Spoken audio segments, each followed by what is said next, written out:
All right, welcome to the War Room, boys. And I told you I'd have a special little unboxing for you, and I am going to deliver that. So I still have 303 Squadron to unbox. However, this particular one I had to buy. I'm going to get in big trouble with my wife, I know it. But I'm going to do it for you. There it is. Pacific War. Yes. Whew, this thing is gigantic. This is GMT. I know the glare's in there, sorry. The lights aren't really positioned for doing these types of unboxings, it's more for the game. But there's GMT Games by the great Mark Herman. Two reasons I bought this game. One, I got into the Pacific War because of Mark Herman, okay? Empire of the Sun was what got me into the Pacific War. I was a big fan of the Battle of Atlantic, you know, the U-boats and what have you. But when I bought Empire of the Sun, I became a firm believer in Mark Herman. Mark Herman, to me, and I have no association with him at all whatsoever, he's a genius, all right? All of the mechanics, all of the ebb and flow of the game of Empire of the Sun is beautiful. The second reason is because it's Mark Herman himself. He is a genius. So before I even open this box, I'm going to compare it. First of all, let me show you the thickness of this thing, okay? Here's 1989. This is the same size as Twilight Struggle, okay? Look at that. That thing is gigantic. It's about the same size, length and width, but, I mean, that's got to be, what, another 2.5 inches bigger. Yeah, it's about another 2.5 inches bigger. Here's Empire of the Sun. Empire of the Sun is the same width, length, and even there, if I take you down here, take a look. Look at that bad boy. That thing is still got themselves a little bit of a gap there. Look at that. I don't know if you can see that. There it is. All right. Yeah, this is a big girl. This is not a dainty little lady. You're going to have some table space for this. I know at the bottom of my heart, I will never get to play all of this game. I don't have enough friends that are into these types of games to play. Hopefully one day I could find a few, but right now it's going to be more likely solo games, and there's a lot of those games in here, and they expand everywhere from just simply the attack on Pearl Harbor to, I mean, as far deep as you want to go. So let's go ahead and unbox what we have. All right. I'm really excited about this. Like I said, my wife doesn't know about this one. I kind of dumped a little money on it. It was like $120 from Noble Knight Games in Wisconsin. GMT was still selling it, but it was a little more expensive. GMT, I believe, is out of California, and everything just seems to be a little bit more expensive out in California. What isn't more expensive out in California? All right. So let me turn you a little bit. I bring you over here. Okay, this thing is massive. All right. I was learning the U.S. Civil War on this section of the table, but I wanted to get this special unboxing done. Wow. All right. Core rules. Holy shit. This thing goes 67 pages. All right. Now, obviously, it's not all going to be rules. However, let's see. I think, here's optional rules. Optional rules start at page 59. So 58 pages of rules. All right. USSR, India, China all have their own special rules. Wow. Wow. Well, I'm definitely not going to be able to get to this game this year. That's for sure. Strategic intelligence, strategic bombing. A lot of this stuff kind of looks a lot like Empire of the Sun rulebook. So it's very familiar. Doolittle Raid, the same kind of chit for Doolittle Raid for Empire of the Sun. So there's a lot of familiarity, which I'm glad. Mark Herman, you know, when you play one of his games, they kind of blend together, which I like. This is the Engagement Scenarios Rules Manual. It's a separate book. Okay. Now I have to figure out what this means. What is a engagement scenario versus a battle scenario? I'm thinking it's smaller. Engagements are smaller. This is a battle scenario. Okay.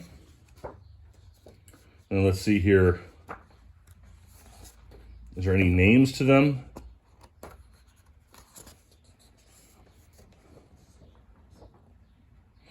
Yeah, all it says is it's just rules for battle. So I'm thinking, again, I'm thinking in terms of Empire of the Sun. You had operations and then you have events. So I think that might be the difference.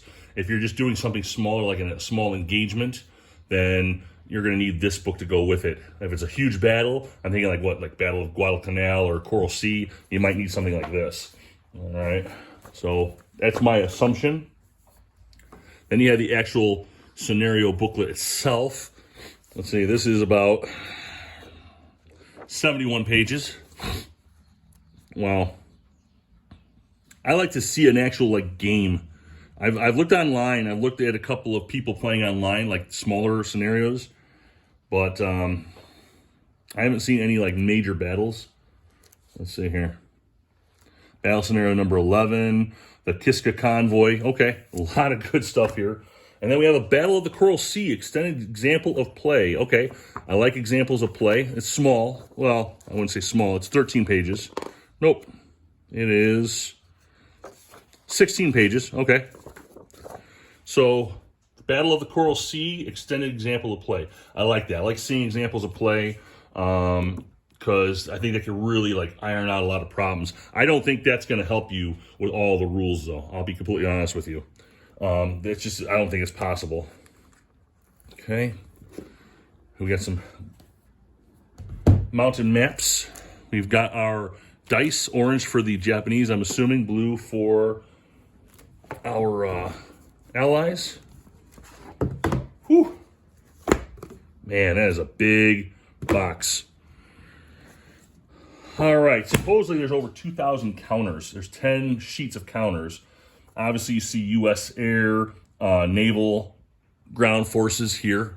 Okay, you can see that. Nice. More. Got Japanese. And again, a lot of this looks a lot like Empire of the Sun. If you come from that, there's a lot of familiarity to it. I can see it already. There's some changes in some of these little designations here, but nothing major. All right. This is going to be one of those games, guys. If you're going to buy it, start slow. All right. There you go. Looks like I got some Dutch. I think that's Dutch. I'm not sure. Nationalist Chinese. It doesn't say who these guys are. New Zealand. So who knows? Man. Wow. Yeah, Dutch. It does say Dutch up here. You got Dutch. All right, British. Obviously Indian. You got your Indian forces. And again, it looks a lot like typical war games. All right. I don't know what those black counters are. I think those are hedgehogs, maybe. I don't know. If you remember from Guderian's Blitzkrieg, that might be. I don't know what that is, to be honest with you. Man. Oh, look at this. All U.S. naval forces, of course. Right? You're going to need that. Okay. Now you got your Japanese naval forces. All right. There's the Maru, the Kaio. Let's see. Zuikako. Okay. Shikaku. There you go. Very nice. Warspite. There's Warspite. It looks just like it just looks like a reiteration of Empire of the Sun, but the numbers are just a little different. Okay. Control markers. Right. Control markers. Oh, looks like you do some engineering on the islands. Ops complete. I don't know what that is yet. Torpedoes. Okay. Wow. Task forces. Okay. So you can put a task force and then, okay, I see what you're saying. So you put a task force down and then you make up the task force on a piece of paper. There are pieces of paper in here, I believe, that allow you to do that. Counter sheet fronts. It doesn't say what these are. It looks like a little explosion. I don't know if you can see it on the camera, but it's like a little explosion with a number on it. Not quite sure what that is. It looks like a hedgehog, but it looks like an explosion too. So I don't know what that is. We'll figure that out later. This is going to be like third winter. I'm going to have to like set up for this. Okay, here's your B-29s. Air mission targets. Wow, light conditions. Wow, look at sieging. Month phase is your obviously your turn markers and what have you. China HQs. Nice. Those are HQs for everybody in here. Ground attack. Not sure. Wow, it's yeah. There's some HQs up here. Okay, all right. That's record sheets. You know a game is good if it's got record sheets, right? So I'm playing a game of Flying Colors right now. I'm recording it as I go. I'll tell you what, it's got record sheets, and some of those scenarios get really, really big. You get like 50 ships on a map. All right, yep, okay. Replacement record sheet. Don't know anything about that yet. Okay. And yes, there is a small map. I don't know what this scenario is. Oh, it's Coral Sea. It's probably for the Battle of Coral Sea. Yep. Port Moresby's probably going to be in here, right?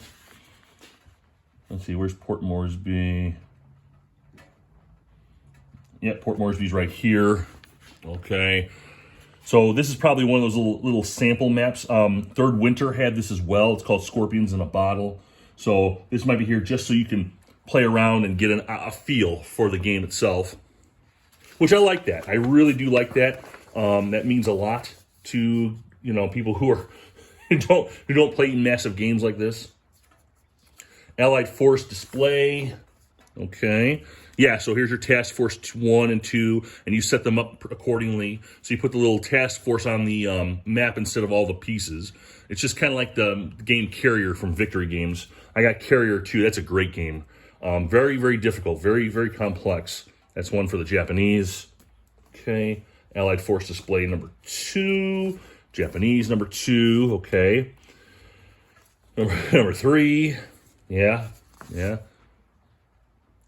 Wow. Let's see. Allied Force display number 4, just all task forces. Japanese. But here they have a merchant, They have a merchant shipping points track, a turn track for them. I don't know if the Japanese have a separate turn track or is that the general track for everybody. I'll see. Operation display.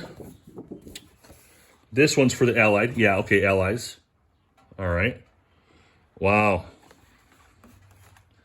Month, day tracker.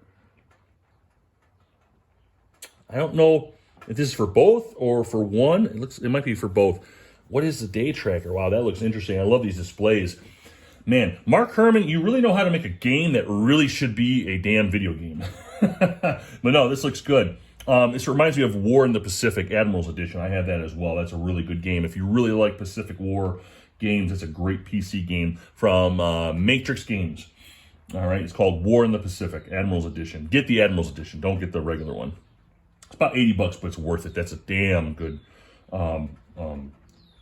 Pacific game. All right, War Operation Display. Month Track Key. What the hell is all this? Jeez. Okay. All right, Allied Dry Dock. So apparently you have to like track where your guys are as far as being repaired. Let's see, phase tracks, battle cycles. Over here you got the display sheet, Allied display. I don't know what that is. It's got 1 through 100. I don't know what that means. Oh, this is going to take up the entire table. This is like War Room, the game War Room. It's going to take up the entire table. There's no way around it. Strategic bombers. HQ's involuntarily disbanded box. Wow. So basically, Mark Herman just took Empire of the Sun and just barfed all over it and just turned it into a massive machine. He pumped it full of steroids and rebuilt it up. Wow, Allied screen. Whoa. Look at this, search charts. Wow, that's phenomenal looking. Look at that. That looks interesting enough to play right there. That's a search chart. I don't know what that means, but it looks very interesting. There's nothing on the back. So this is meant to be like obviously like a little hider, like a little thing or a planner for yourself. Number of Allied submarines. Ground combat results table, air naval results table. Okay. All right. So the Japanese have their own display sheets as well. Okay, so that wasn't a one-time sheet. That was for the Allies. This is for the Japanese. I think I showed you this earlier, a couple of frames here earlier ago. All right, and then they have a screen. Wow. And their search as well. And from what I understand, from what I watched, I believe the Japanese search is different from the Allies' version of searching too. So these numbers are different. You can't just play one and they're the same for both sides. All right, whereas kind of like Empire of the Sun, it was kind of the same for everybody. That's not how it is. All right, let's take a look at the maps. Okay, wow. Oh, beautiful map. Whew. All right. Okay, I don't know if I have enough room on my big-ass table to display this. So this is the first map. I believe this is the top map. So you got the Indian Ocean, South China Sea, Philippine Sea, Coral Sea. All right. Now, I'd like to get this all on the table to show you, but I'm not going to have enough room. So I'm going to go ahead and just kind of fold this up a little bit. Okay. And at the bottom, yes, this is the bottom map now, okay. Just making sure. Yeah, okay. You've got the whole entire Pacific Ocean. I think this is, Hawaiian Islands, wow. It's a different perspective. It's a different, the Hawaiian Islands are on the bottom. Usually they're on the upper right-hand side for Empire of the Sun, but it's at the bottom. This is the bottom of the game. So obviously, this is like you're looking out west, I think. Yes, Alaska's here because it's north of the Hawaiian Islands. And so you're looking, the bottom of the board is looking west. That's very interesting. Marshall Islands right there. Wow. That looks impressive. That's very impressive. What's that? Akatsuki USSR is over here. There's Japan right there. So that is the entire unboxing. That was everything in the box. The map is beautiful, by the way. It's got that flashy, glossy look to it. Very detailed map. Very exciting. So that is my unboxing of Pacific War. That is a massive game. I'm not going to lie to you. That's a very big game. Lots of paper in it. Again, I don't know when I'm going to get this to my table, but I'm going to try and kind of show you a few things. I don't know if I can ever do a learn as we play on this game, but we could try. So that was my unboxing of Pacific War. I hope you enjoyed it, and you guys have a great day.